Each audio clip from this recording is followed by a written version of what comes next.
important because one of the key challenges that the African continent faces, of course, is to step up its rates of economic growth, of economic development, to address all of these major challenges in Africa, of poverty, of underdevelopment, and so on.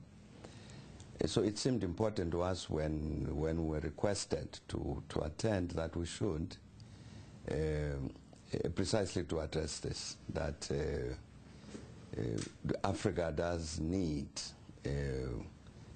to attract, in particular, foreign direct investment to assist, to support Africa's efforts to achieve higher levels of growth and development. But it was important, I think, that in addressing that kind of question in the United States, we should also address the issues of perception, the image that the African continent has in the minds of many people. And really essentially to say that the image that people have about the continent is an old image.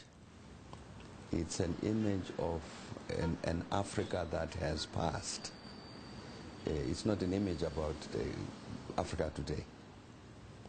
And therefore, we thought we should say, if for instance you take the matter of the politics of the African continent, that essentially the bulk of the continent has transformed itself into a democratic continent, and therefore at the end of it all, that this is that in a sense that Africa is open for business, that for investors who have their eyes and ears open, here indeed they will find very, very many and very good opportunities to invest, to put in their money. And then the point was made quite correctly that Africa continues to show the highest rates of return for foreign investors, the highest of all other continents. President Mbeki shared his message of peace to students at the Kellogg School of Business in Chicago, Illinois. He's an incredible, incredible leader, and I think we are so blessed to have him. And I would want people to know that here is a man who is well respected, and he was here at Kellogg, and he says some incredibly important things about Africa, and all of them relating to how can we as Africa speak with one voice and make a big impact on the world. Now is the time to seize opportunities in an exciting new era in Africa. In this regard, I'd like to take advantage of this occasion firmly to convey the message that I remain convinced that Africa is indeed the continent of the future and a future of hope. And quite correctly, you might pose a question why I make bold to utter the unequivocal statements I have. I'll try briefly to answer this question, dealing both with the objective and the subjective factors that must enter into this question. And I believe that the answer in the short term is provided by the 2010 African Economic Outlook report, a report prepared jointly by the African Development Bank, the OECD, and the UN Economic Commission for Africa. And it says that overall the African continent has shown a remarkable resilience to the global crisis.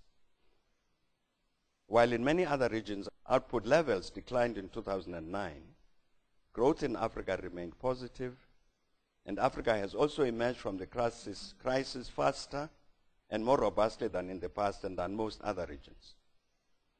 And growth will reach 4.5% in 2010 and increase further to 5.2% in 2011.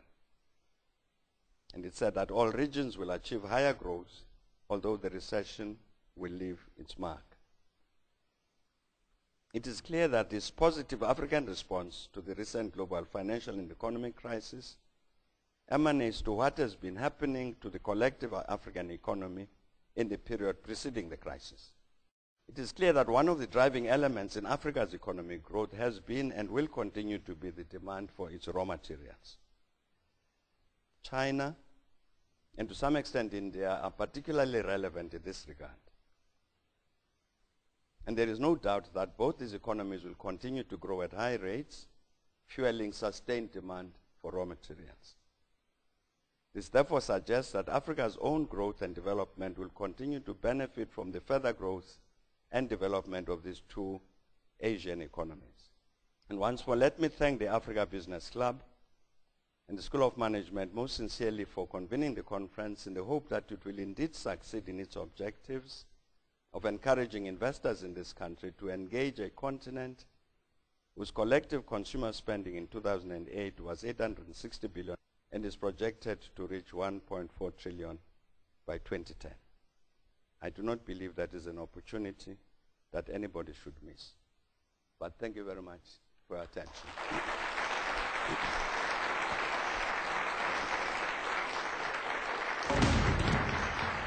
Coming up, President Mbeki takes some questions from the Kellogg audience.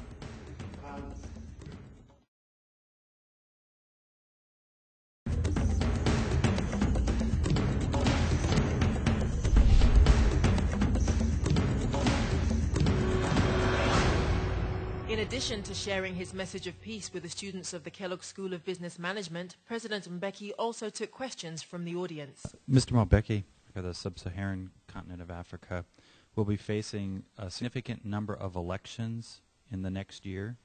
I believe almost 50% of the countries will be facing a presidential election. How do you think these elections will either help stabilize or destabilize sub-Saharan Africa? I think you would have to deal with the matter country by country. I think the African continent has had sufficient experience of the consequences of bad elections. So I think people have got a sense of what is the price that you pay for having bad elections, and have understood that there is indeed too high a price to pay. A question regarding health in Africa as it affects the economic growth of the continent was raised. The strength of the economy of any country depends on healthy and skilled populations. How are health issues addressed in relation to manufacturing and distributing affordable medication for the HIV/AIDS affected masses of sub-Saharan Africa? The health issue, you are quite correct. The health issue is very important and difficult. President Obama, the one time that he was on the African continent and spoke in Ghana, at the National Assembly, addressed this issue, and I thought very correctly. And what he said was that what needs to happen is that we need to look at the nature of disease, the impact of disease on the continent. What is it that ails Africans? What is it that kills them? You see, for instance, you have a very serious problem which everybody has raised, that your biggest killer on the African continent is malaria. That's the single biggest killer. But the resources that are being devoted to malaria don't respond to that. Don't reflect that. So this is part of the problem, the point I was making, and was also saying that also you need to understand that it's not sufficient to have good and effective drugs. You need the infrastructure and the personnel and so on to be able to dispense and manage those drugs. That you can have the best drugs in the world where you don't have a health system in the country, is not going to work. And therefore that one of the things that needs to be done is indeed to attend to this matter of the reconstruction of the African health infrastructure. There's an additional problem which I didn't mention, but is an important problem which faces many of us, which is the so-called brain drain. You have more doctors in this, from Malawi, more doctors in the city of Manchester in the United Kingdom from Malawi than you have in the whole of Malawi. The flight of nurses, medical personnel, doctors from all the African countries to the developed world is truly